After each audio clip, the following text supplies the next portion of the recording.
Por toda a história, a espécie humana luta para entender as leis fundamentais do mundo material.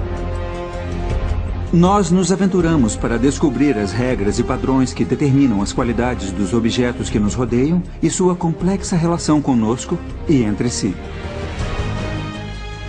Durante milhares de anos, sociedades por todo o mundo descobriram que uma disciplina, mais do que outras, guarda certo conhecimento sobre as realidades fundamentais do mundo físico.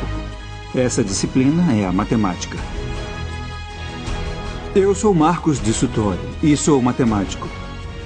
Eu me vejo como um pesquisador comum caçando as estruturas escondidas por trás do caos e da complexidade aparentes do mundo à nossa volta. Em minha busca pelo padrão e a ordem, eu pesquiso o trabalho de grandes matemáticos que existiram antes de mim. Pessoas que pertenciam a culturas de todo o mundo e cujas inovações criaram a linguagem na qual o universo é escrito. Eu quero levar você a uma jornada através do tempo e do espaço para rastrearmos o crescimento da matemática, desde seu nascimento à ciência sofisticada que conhecemos hoje. Usando imagens geradas por computador, vamos explorar as descobertas que permitiram que as primeiras civilizações entendessem o mundo matematicamente. Essa é a história da matemática.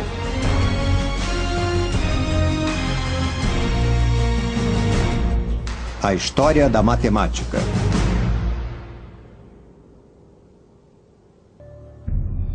A linguagem do universo. Versão brasileira Som de Vera Cruz Studios. Distribuição Sinapse. Nosso mundo é feito de padrões e sequências. Eles estão à nossa volta. O dia se torna noite, os animais andam pela terra em constante mutação, paisagens são frequentemente alteradas. Um dos motivos que contribuíram com o início da matemática foi a busca pelo entendimento do sentido desses padrões naturais. Os conceitos mais básicos da matemática, espaço e número, estão arraigados em nosso cérebro. Até os animais têm um sentido de distância e quantidade. Percebem quando seu bando está desfalcado, quando devem lutar ou voar, e calculam se sua presa está numa distância acessível. Entender matemática é a diferença entre vida e morte. Mas foi o homem que pegou esses conceitos básicos e começou a construir essas bases. Em algum ponto, os humanos começaram a localizar padrões e fazer conexões para contar e ordenar o mundo em torno deles. E com isso, um novo universo matemático começou a surgir.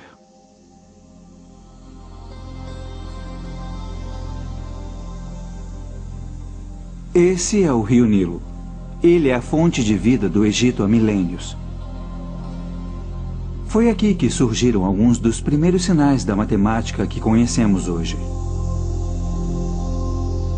As pessoas abandonaram a vida nômade e começaram a se estabelecer aqui por volta de 6.000 a.C. As condições eram perfeitas para a agricultura.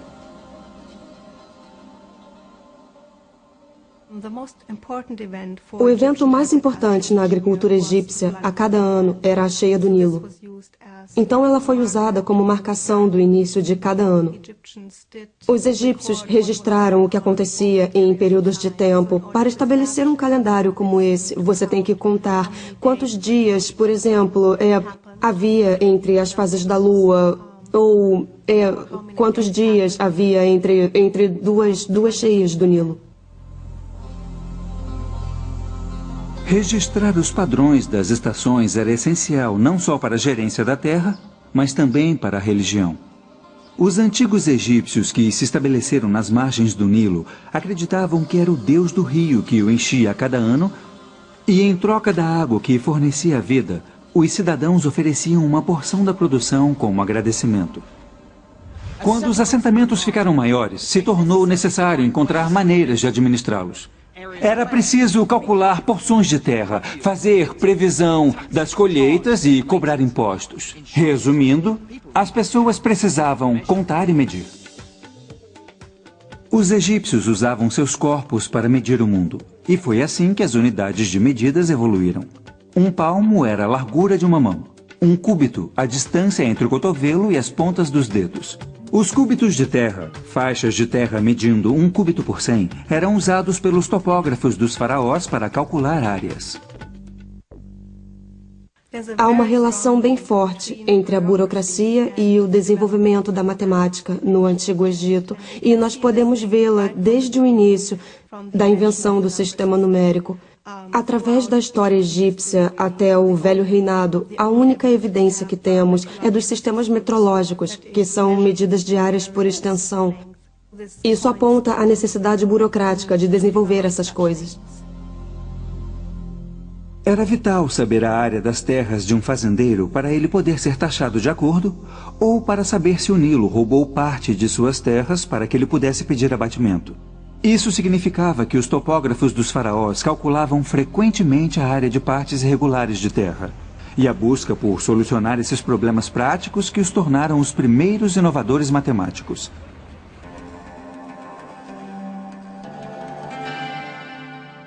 Os egípcios precisavam de uma maneira de registrar os resultados de seus cálculos.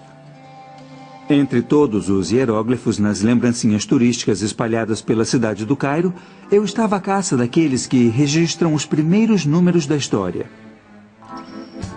Eles são difíceis de serem encontrados. Mas, enfim, encontrei. Os egípcios usavam um sistema decimal motivado pelos 10 dedos das mãos. O sinal de 1 era um risco. 10 era um osso de calcanhar, 100 um rolo de corda e 1000 eram plantas de lótus. Quanto é essa camiseta?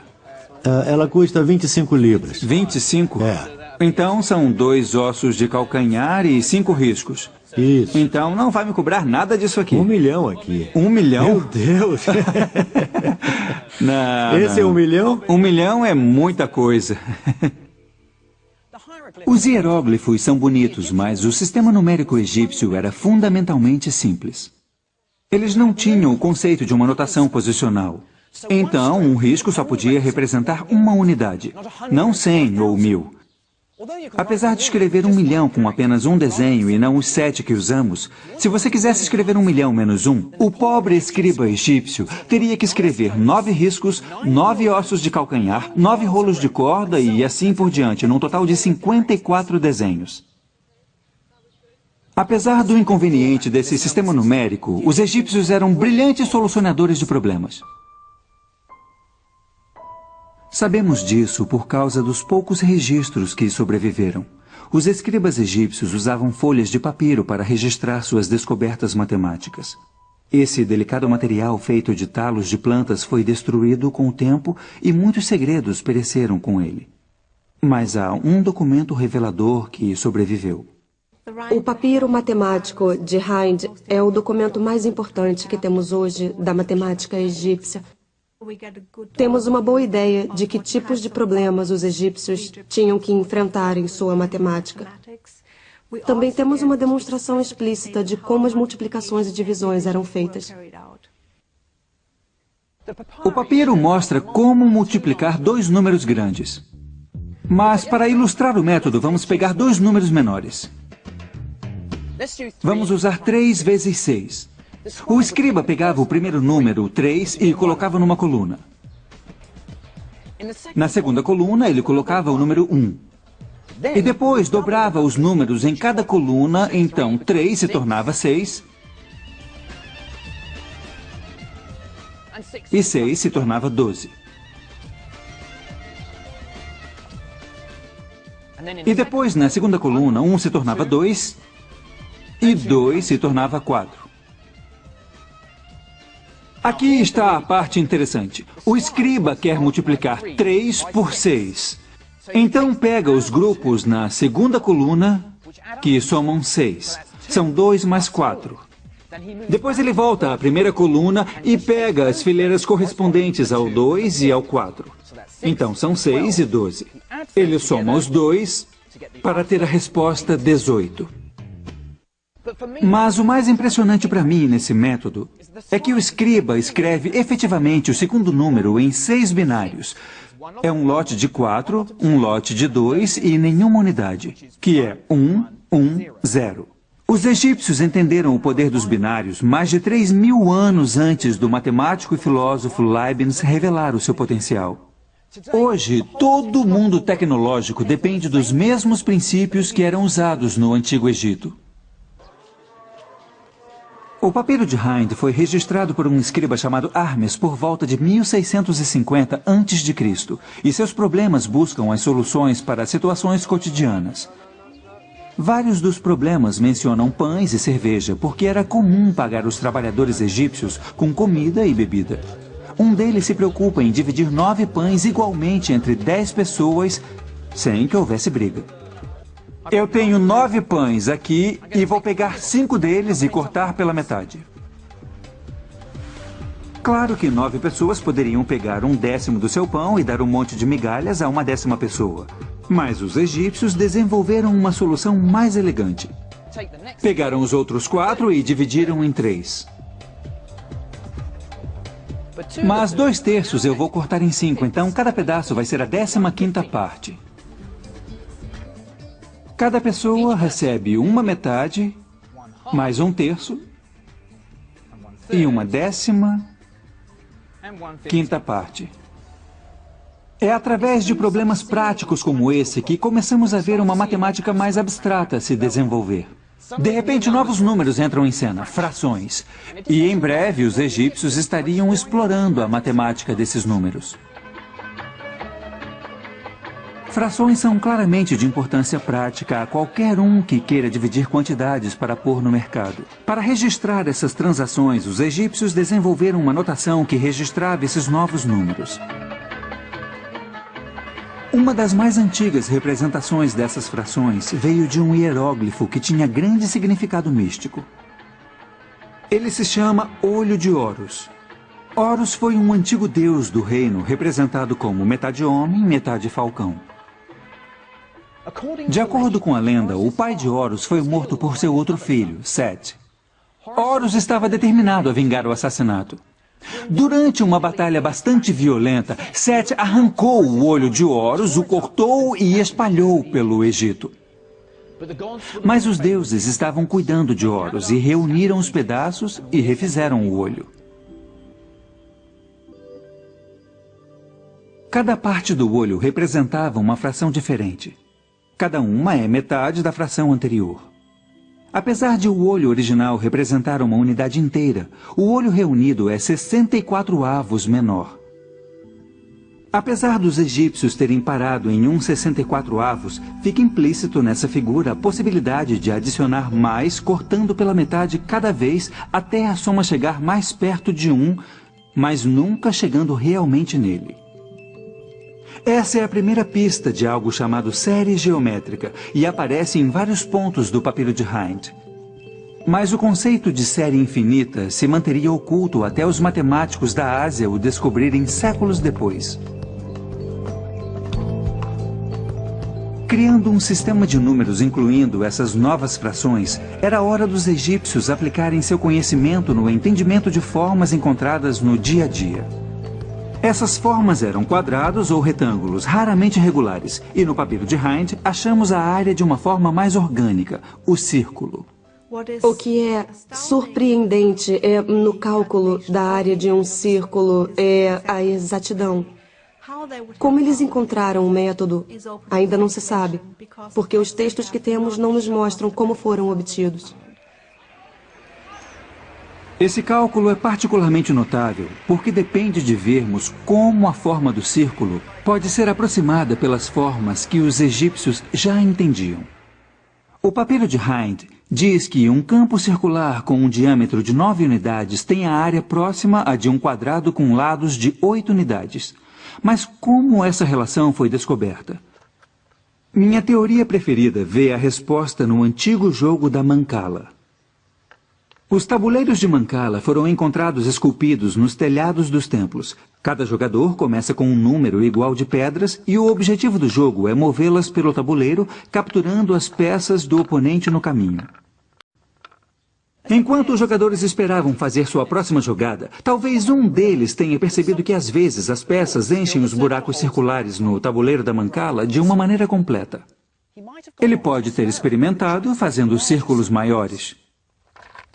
Talvez tenha percebido que 64 pedras, o quadrado de 8, podem ser usadas para fazer um círculo com o diâmetro de 9 pedras. Reorganizando essas pedras, o círculo se aproximou de um quadrado. E porque uma área de um círculo é π vezes o raio ao quadrado, o cálculo egípcio nos dá o primeiro valor exato do π. A área do círculo é 64. Divida isso pelo raio ao quadrado. Nesse caso, 4,5 ao quadrado, e você tem o valor do π. Então, 64 divididos por 4,5 ao quadrado são 3,16, apenas um pouco abaixo dos 2 centésimos do seu verdadeiro valor. Mas o mais brilhante é que os egípcios usavam essas formas menores para capturar a forma maior. Mas há um símbolo impositivo e majestoso da matemática egípcia que ainda não tentamos desvendar: a pirâmide. Eu já vi tantas fotos que achava que não iria me impressionar com elas. Mas, vendo cara a cara, você entende por que são chamadas de uma das 7 maravilhas do mundo antigo.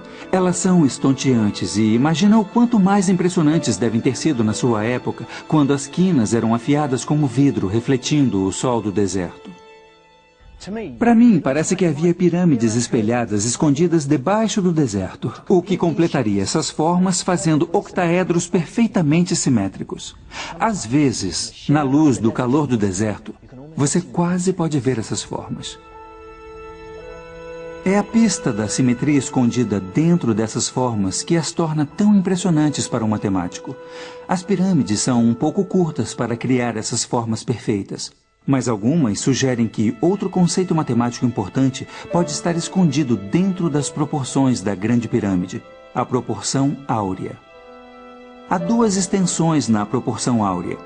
Se a relação da mais longa com a mais curta for a mesma que a soma de 2 do lado maior, essa proporção é associada com as proporções perfeitas encontradas por toda a natureza e também no trabalho de artistas, arquitetos e designers do milênio. Se os arquitetos das pirâmides eram conscientes dessa importante ideia matemática ou eram instintivamente levados a ela por causa de suas propriedades estéticas satisfatórias, nunca vamos saber. Para mim, o mais impressionante nas pirâmides é a genialidade matemática necessária para fazê-las, incluindo a primeira alusão a um dos grandes teoremas do mundo antigo, o Teorema de Pitágoras. Para conseguir cantos de ângulos retos perfeitos em seus prédios e pirâmides, os egípcios usavam uma corda com um nós. Em algum momento, os egípcios perceberam que se passassem um triângulo com lados marcados por 3 nós, 4 nós e 5 nós, isso garantiria a eles um ângulo reto perfeito. Isso porque 3 ao quadrado mais 4 ao quadrado é igual a 5 ao quadrado. Então temos um perfeito triângulo de Pitágoras. Na verdade, quaisquer triângulos cujos lados satisfaçam essa relação nos darão um ângulo de 90 graus.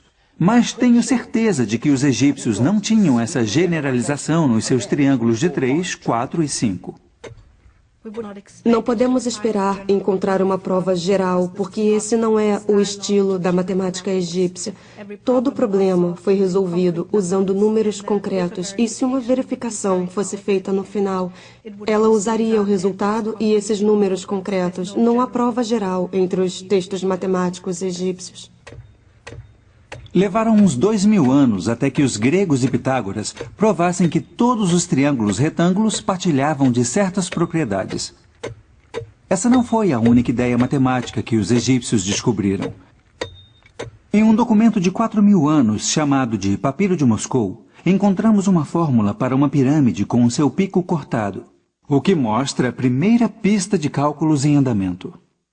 Para um local como o Egito, que é famoso por suas pirâmides, é de se esperar que problemas como esse fossem constantes em seus textos matemáticos.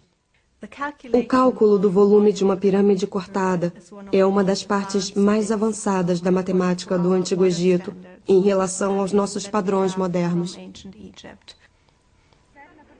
Os arquitetos e engenheiros certamente queriam essa fórmula para calcular a quantidade de material exigida para suas construções. Mas a sofisticação da matemática egípcia é que pôde produzir um método tão bonito.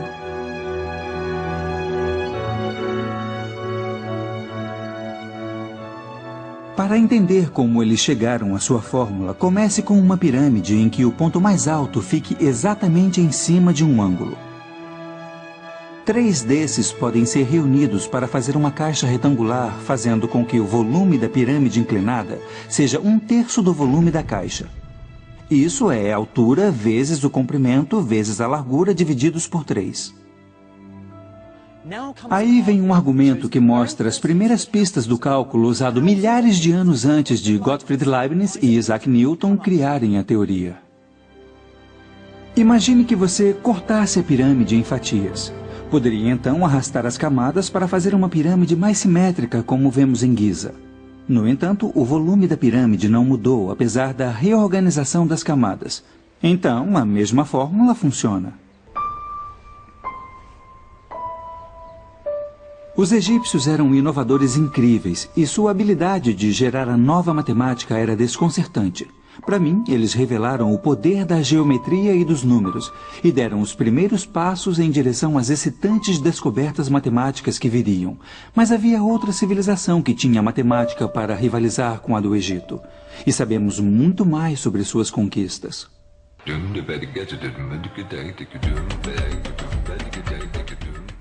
Essa é Damasco.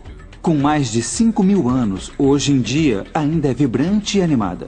Ela era o ponto mais importante nas rotas de comércio, ligando a velha Mesopotâmia ao Egito.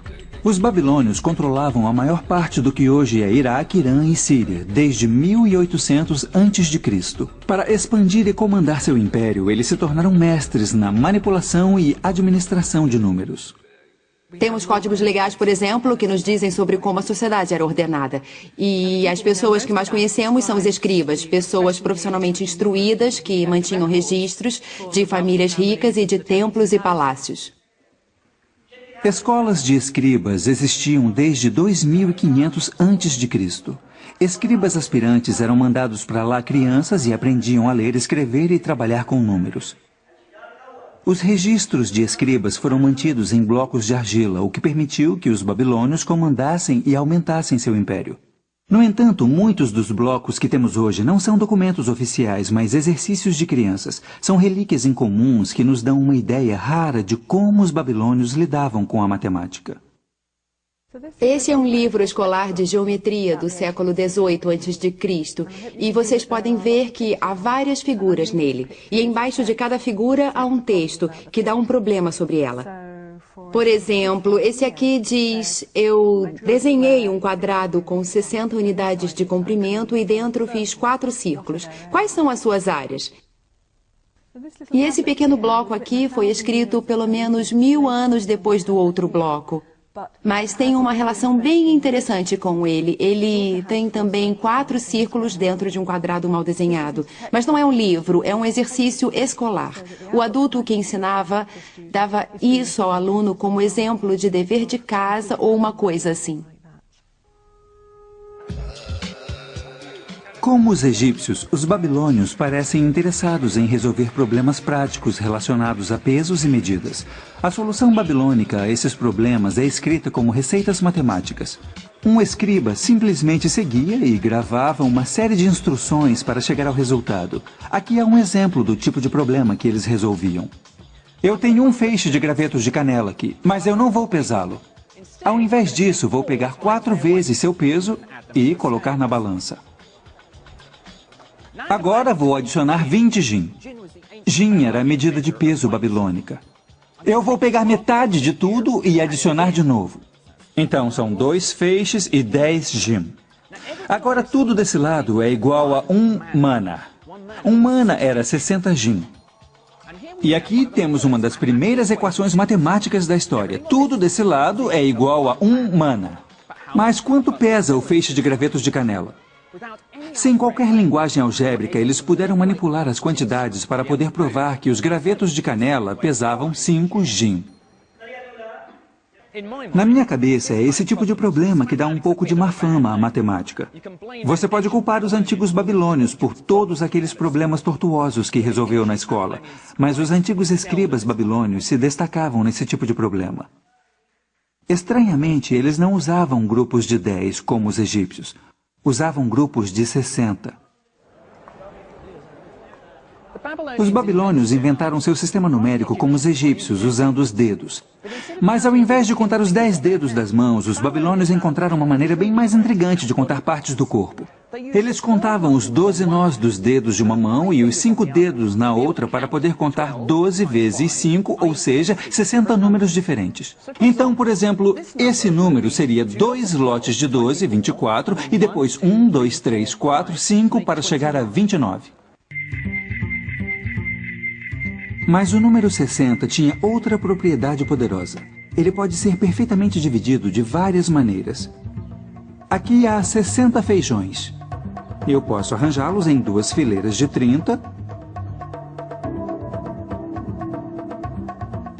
3 fileiras de 20, 4 fileiras de 15, 5 fileiras de 12 ou 6 fileiras de 10. A divisibilidade do número 60 o torna uma base perfeita para se fazer aritmética. O sistema de base 60 teve tanto sucesso que ainda usamos os seus elementos hoje. Toda vez que queremos dizer as horas, reconhecemos unidades de 60, 60 segundos no minuto, 60 minutos numa hora. Mas o mais importante do sistema numérico babilônico era reconhecer uma notação posicional. Como nossos números decimais contam quantos lotes de dezenas, centenas e milhares você registra, a posição de cada número babilônico registra a quantidade de 60 que você conta.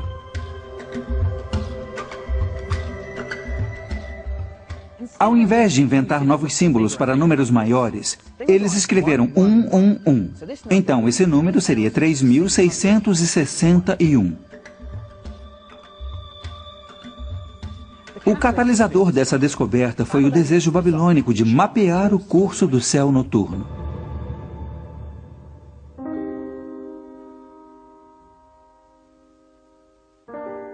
O calendário babilônico foi baseado nos ciclos lunares. E então precisavam de uma maneira para registrar astronomicamente números grandes. Mês a mês, ano a ano, esses ciclos eram registrados.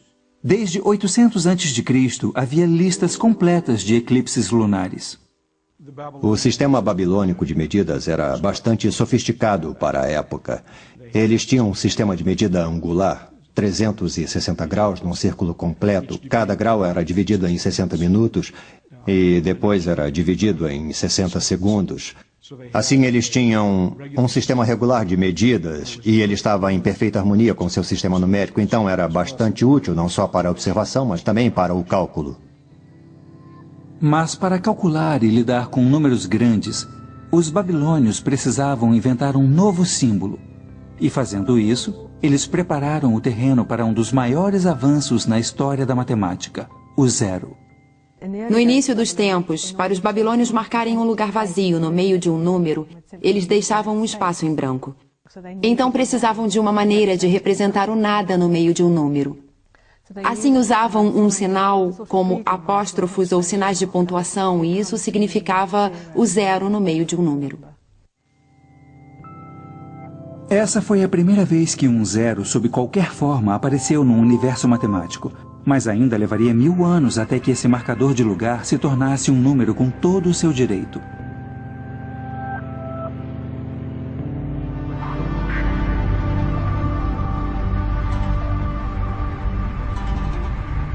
Tendo estabelecido um sistema numérico tão sofisticado, eles o usavam para domar a terra inóspita e árida que atravessava a Mesopotâmia.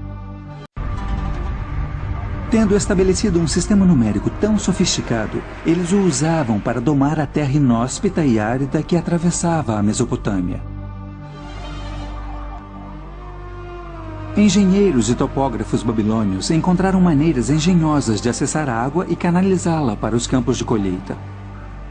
Mais uma vez, eles usavam a matemática para chegar às soluções. O Vale do Orontes, na Síria, ainda é um eixo de agricultura e os velhos métodos de irrigação são explorados hoje como eram milhares de anos atrás. Vários problemas em matemática babilônica são ligados a medidas de terras e aqui vimos pela primeira vez o uso de equações de segundo grau. Um dos grandes legados da matemática babilônica. Equações de segundo grau envolvem situações em que a quantidade desconhecida que você tenta identificar é multiplicada por si mesma. Chamamos de elevar ao quadrado porque ela dá a área de um quadrado. E é no contexto do cálculo de áreas de terras que essas equações de segundo grau surgem naturalmente.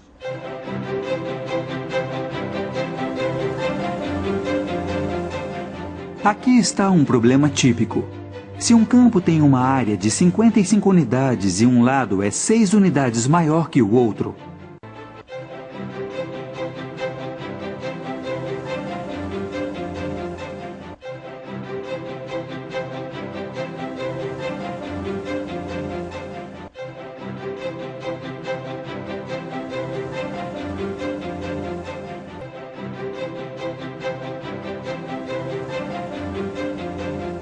a nova área a 64. Então, os lados do quadrado são de 8 unidades. Quem resolve o problema sabe que eles somaram 3 a esse lado. Então, a extensão original deve ser de 5. Pode não parecer, mas essa é uma das primeiras equações de segundo grau da história. Na matemática moderna, eu usaria a linguagem simbólica da álgebra para resolver esse problema. Mas a incrível proeza dos babilônios é que eles usavam esses jogos geométricos para encontrar o valor sem qualquer recurso a símbolos ou fórmulas. Os babilônios gostavam de resolver problemas só por resolver. Eles estavam apaixonados pela matemática.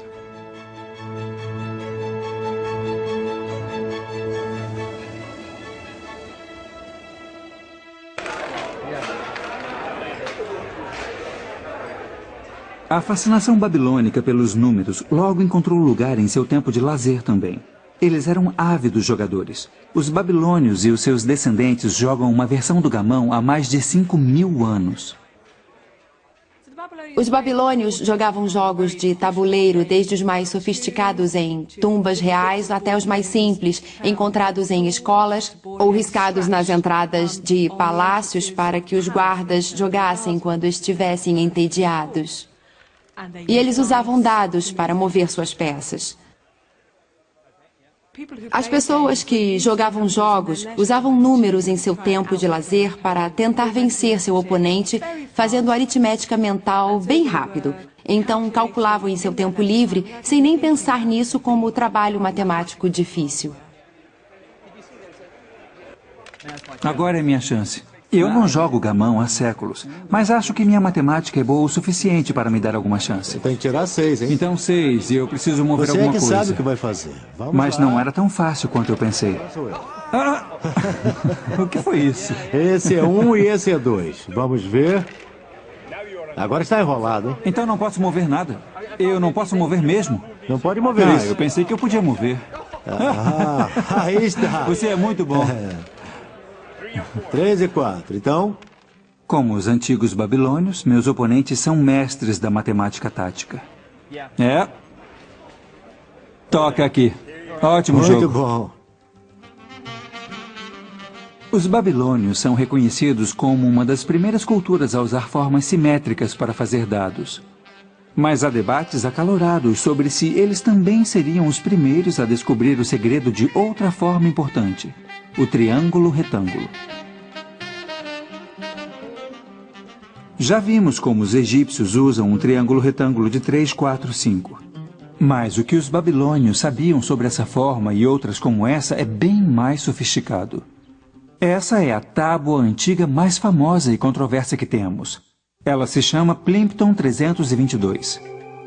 Muitos matemáticos estão convencidos de que ela mostra que os babilônios podiam saber o princípio em relação aos triângulos retângulos de que o quadrado da hipotenusa é a soma dos quadrados dos catetos, séculos antes dos gregos o constatarem. Essa é uma cópia da talvez mais famosa tábua babilônica, que é a Plimpton 322. E esses números aqui refletem a largura ou a altura de um triângulo. Sendo assim a diagonal, o outro lado seria aqui. E o quadrado dessa coluna mais o quadrado dessa coluna é igual ao quadrado da diagonal. Eles foram organizados para que o ângulo decrescesse regularmente, numa base bastante uniforme, mostrando que alguém tinha muito entendimento de como os números se encaixavam.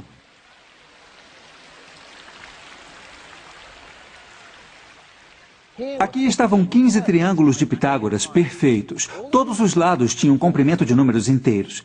É tentador pensar que os babilônios foram os primeiros donos do Teorema de Pitágoras. E é uma conclusão pela qual gerações de historiadores foram seduzidos. Mas poderia haver uma explicação mais simples para os grupos de 3 números que formam o Teorema de Pitágoras. Não é uma explicação sistemática dos triplos pitagóricos. É simplesmente um professor de matemática fazendo uns cálculos bem complicados para produzir números bem simples e resolver os problemas de seus alunos sobre triângulos retângulos. Nesse sentido, é sobre triplos pitagóricos, só que incidentalmente. As pistas mais valiosas para o que eles entendiam podiam estar em outro lugar. Essa pequena tábua de exercícios escolares tem quase 4.000 anos e revela o que os babilônios sabiam sobre triângulos retângulos. Ela usa o princípio do Teorema de Pitágoras para descobrir o valor de um assombroso número novo. Ao longo da diagonal está uma boa aproximação da raiz do quadrado de 2. Assim, isso nos mostra que ela era conhecida e usada em ambientes escolares. Isso é importante porque a raiz quadrada de 2 é o que hoje chamamos de número irracional. Isto é, se escrevemos em decimais ou mesmo em lugares hexadecimais, ele não termina, os números continuam para sempre depois da vírgula decimal. As implicações desse cálculo são enormes. Primeiro, ele significa que os babilônios sabiam alguma coisa do Teorema de Pitágoras anos antes de Pitágoras. Segundo, o fato deles calcularem esse número com precisão de 4 casas decimais mostra uma incrível facilidade aritmética, tanto quanto uma paixão pela minúcia matemática. A habilidade matemática dos babilônios era incrível. E por quase 2.000 anos, eles progrediram intelectualmente no mundo antigo. Mas quando seu poder imperial começou a minguar, seu vigor intelectual também declinou.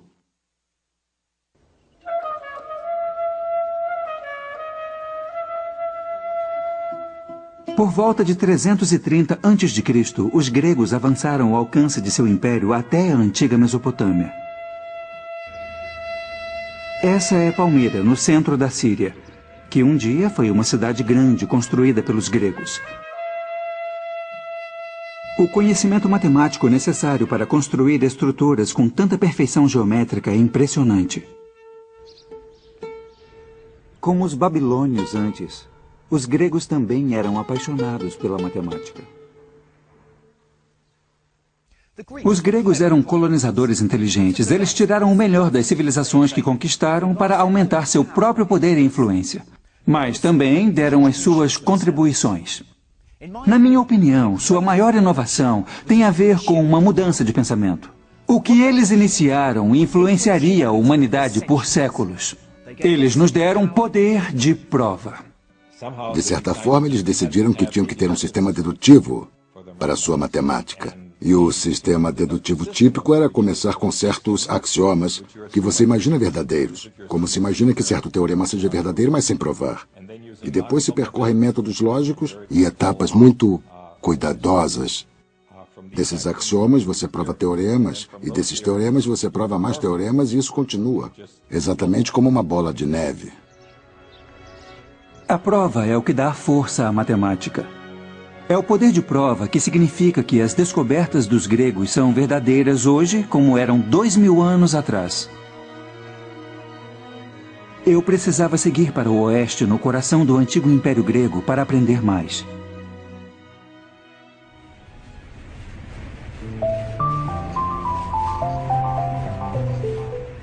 Para mim, a matemática grega sempre foi heróica e romântica.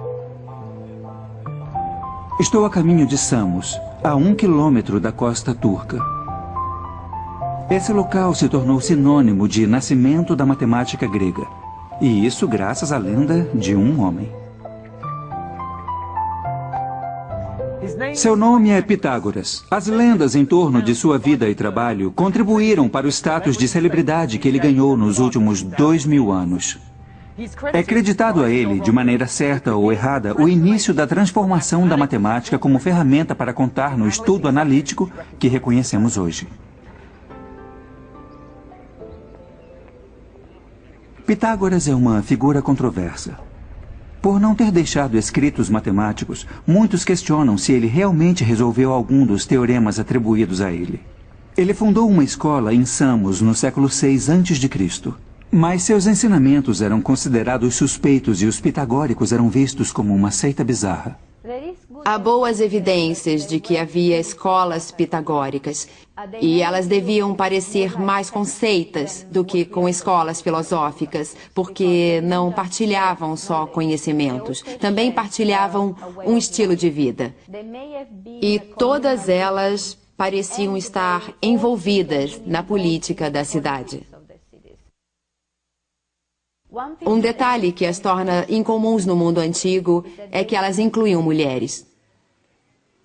Os pitagóricos são sinônimo de entendimento de algo que escapava aos egípcios e aos babilônios: as propriedades dos triângulos retângulos. O que é conhecido como Teorema de Pitágoras mostra que, se você pegar qualquer triângulo retângulo e fizer quadrados em todos os lados, a área do maior quadrado é igual à soma dos quadrados dos dois lados menores. Para mim, é nesse ponto que a matemática nasce e se abre um abismo entre as outras ciências. E a prova é tão simples quanto devastadora em suas implicações. Posicione 4 cópias do triângulo retângulo em cima dessa superfície. O quadrado que você vê agora tem lados iguais à hipotenusa do triângulo. Arrastando esses triângulos, vemos como podemos separar a área do maior quadrado em 2 quadrados menores, cujos lados são dados pelos 2 lados menores do triângulo. Em outras palavras, o quadrado da hipotenusa é igual à soma dos quadrados dos catetos. O Teorema de Pitágoras. Isso ilustra um dos temas característicos da matemática grega: o apelo dos belos argumentos da geometria, mais do que uma preocupação com números. Pitágoras pode ter perdido o apelo e muitas das descobertas creditadas a ele foram contestadas recentemente. Mas há uma teoria matemática que eu detestaria tirar dele. Ela tem a ver com a música e a descoberta da série harmônica. A história diz que, passando por um ferreiro, Pitágoras ouviu o som das batidas numa bigorna e percebeu como as notas produzidas soavam em perfeita harmonia. Ele acreditava que devia haver uma explicação racional para as notas soarem tão atraentes. E a resposta era matemática.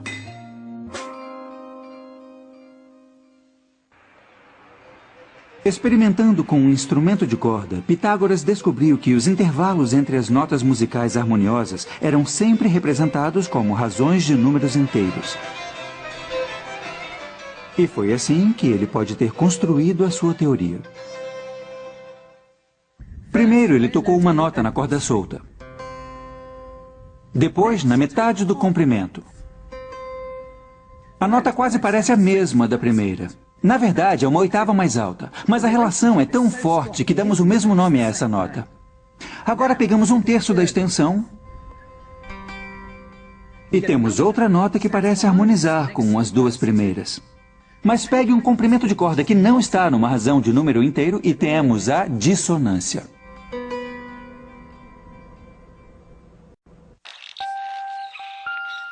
De acordo com a lenda, Pitágoras ficou tão animado com essa descoberta que concluiu que todo o universo foi construído a partir de números. Mas ele e seus seguidores estavam diante de um desafio à sua visão de mundo ainda maior. E ele veio como resultado de um teorema que leva o nome de Pitágoras. A lenda conta que um dos seus seguidores, um matemático chamado Hipasos, quis descobrir o comprimento da hipotenusa para um triângulo retângulo com 2 catetos medindo 1 unidade. O Teorema de Pitágoras implica que o comprimento da hipotenusa era um número cujo quadrado fosse 2. Os pitagóricos imaginaram que a resposta seria uma fração, mas quando Hipasos tentou expressar de sua maneira, não importa o quanto tentasse, ele não conseguia. Um dia, ele percebeu que seu erro era pressupor que o valor era uma fração. O valor da raiz quadrada de 2 era o número que os babilônios desenharam na tábua. No entanto, eles não reconheceram a característica especial desse número, mas Hippasos sim. Era um número irracional. A descoberta desse novo número e de outros como ele se assemelha a um explorador fazer a descoberta de um novo continente ou um naturalista descobrir uma nova espécie. Mas esses números irracionais não cabiam na visão de mundo de Pitágoras. Historiadores gregos contam a história de como Pitágoras jurou o segredo em sua seita. Mas Hippasos deixou escapar a descoberta e foi rapidamente dissuadido de suas tentativas de difundir sua pesquisa. Mas essas descobertas matemáticas não poderiam ser facilmente esquecidas. Escolas de filosofia e ciências começaram a florescer por toda a Grécia baseadas nesses princípios. A mais famosa delas era a Academia. Platão fundou essa escola em Atenas em 387 a.C. Apesar de pensarmos nele hoje como filósofo, ele foi um dos estudiosos mais importantes da matemática. Platão foi arrebatado pela visão de mundo pitagórica e considerava a matemática a pedra fundamental do conhecimento. Algumas pessoas diziam que Platão provavelmente foi a figura mais influente da matemática grega em nossa percepção. Ele dizia que a matemática é uma forma importante de conhecimento e que tem relação com a realidade. Então, conhecendo matemática, sabemos mais sobre a realidade. Em seu diálogo Timeu, Platão propõe a teoria de que a geometria é a chave para se desvendar os segredos do universo, uma visão ainda mantida pelos cientistas hoje. A importância de Platão junto à geometria está inserida na placa que havia acima da academia. Não deixe ninguém ignorante na geometria, entre aqui. Platão propôs que o universo poderia ser cristalizado em 5 formas simétricas regulares. Essas formas, que agora chamamos de sólidos platônicos, eram compostas de polígonos regulares reunidos para criar objetos simétricos tridimensionais. O tetraedro representava o fogo. O icosaedro, feito de 20 triângulos, representava a água. O cubo era a terra.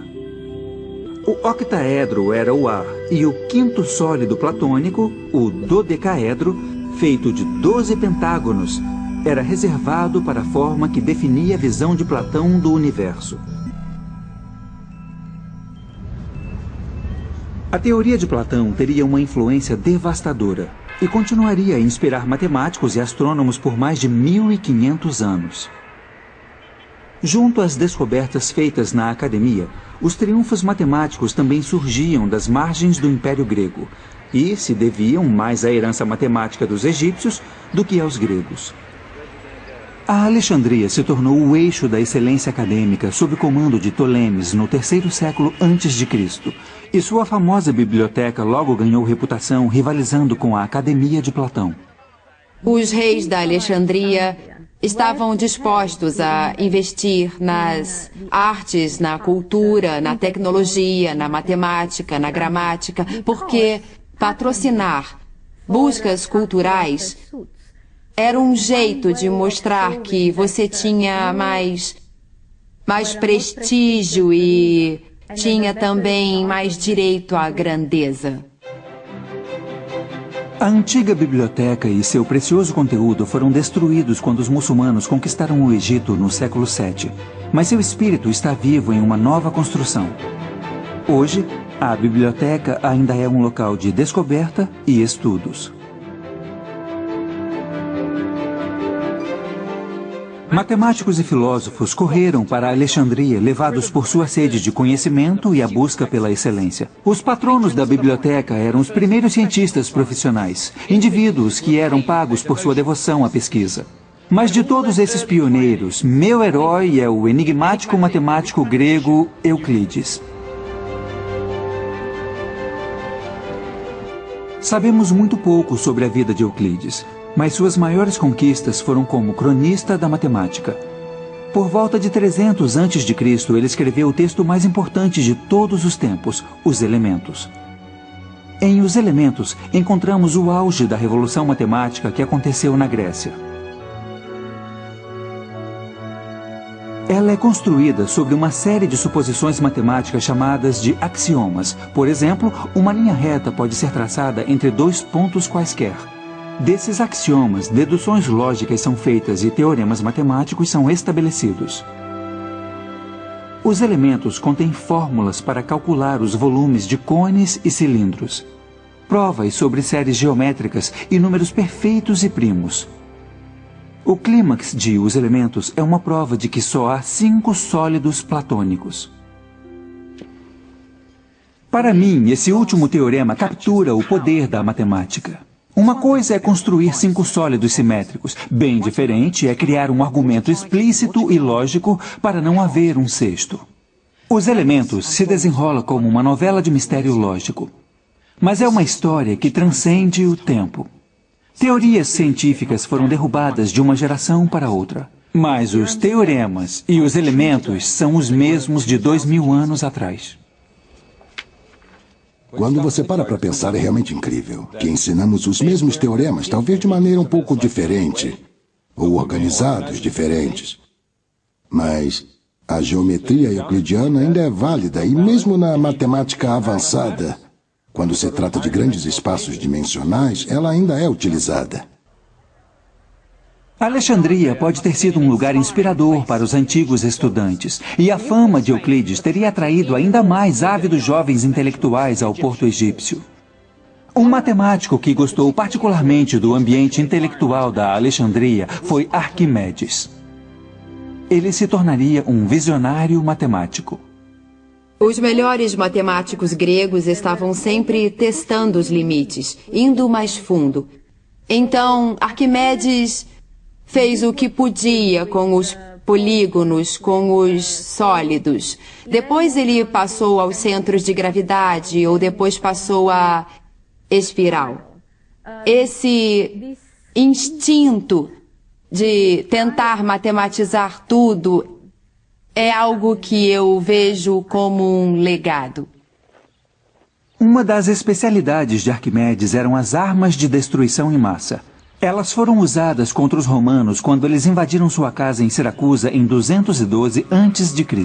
Ele também criou espelhos que aumentavam o poder do sol para pôr fogo nos navios romanos. Mas para Arquimedes, esses esforços eram meras diversões na geometria. Ele tinha ambições mais elevadas.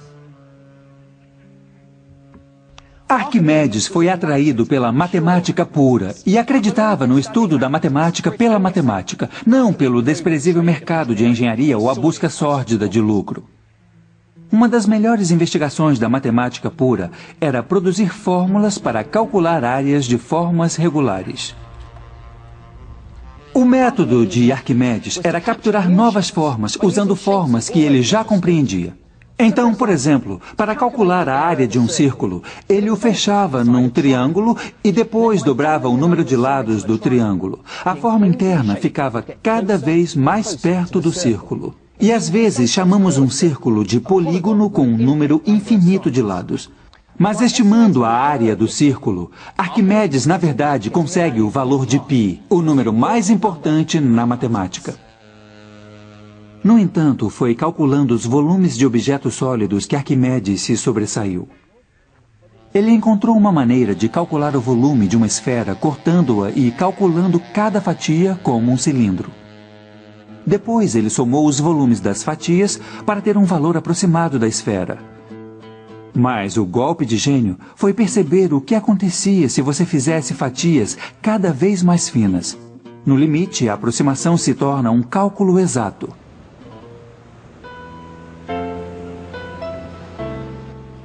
Mas o comprometimento de Arquimedes com a matemática foi sua ruína. Arquimedes estava contemplando um problema sobre círculos traçados na areia quando um soldado romano o abordou. Arquimedes estava tão imerso em seu problema que insistiu em terminar seu teorema. Mas o soldado romano não estava interessado no problema de Arquimedes e o matou no local. Mesmo diante da morte, a devoção de Arquimedes à matemática era inabalável.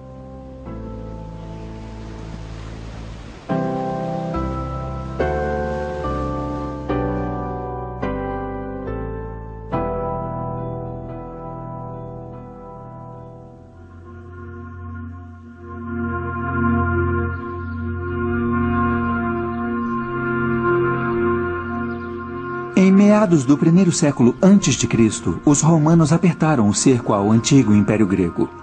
Eles não se importavam muito com a beleza da matemática e eram mais preocupados com suas aplicações práticas. Essa atitude pragmática sinalizou o início do fim da grande biblioteca da Alexandria. Mas uma matemática estava determinada a manter vivo o legado dos gregos. Hipatia era uma exceção, uma matemática mulher e pagã no Império Romano Cristão. Hipatia teve muito prestígio e foi muito influente em seu tempo. Ela era professora com muitos alunos e muitos seguidores. Ela era politicamente influente na Alexandria. Então, essa combinação de autoconhecimento e prestígio pode ter feito dela uma figura odiada pelos cristãos.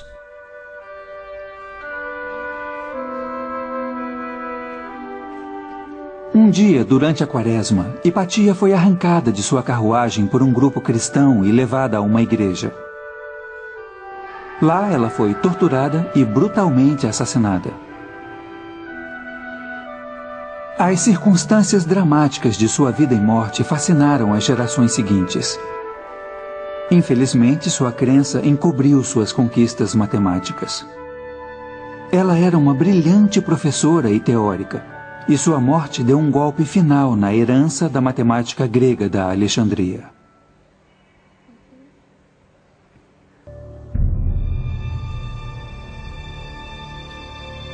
Minhas viagens me levaram a uma jornada fascinante para descobrir a paixão e a inovação dos primeiros matemáticos do mundo.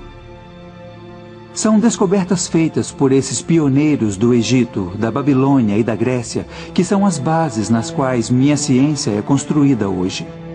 Esse é só o início da minha odisseia matemática. O próximo passo da minha jornada está no Oriente, nas profundezas da Ásia, onde matemáticos chegaram mais longe em busca de conhecimento. Com essa nova era, veio uma linguagem da álgebra e dos números que serão contados no próximo capítulo de A História da Matemática.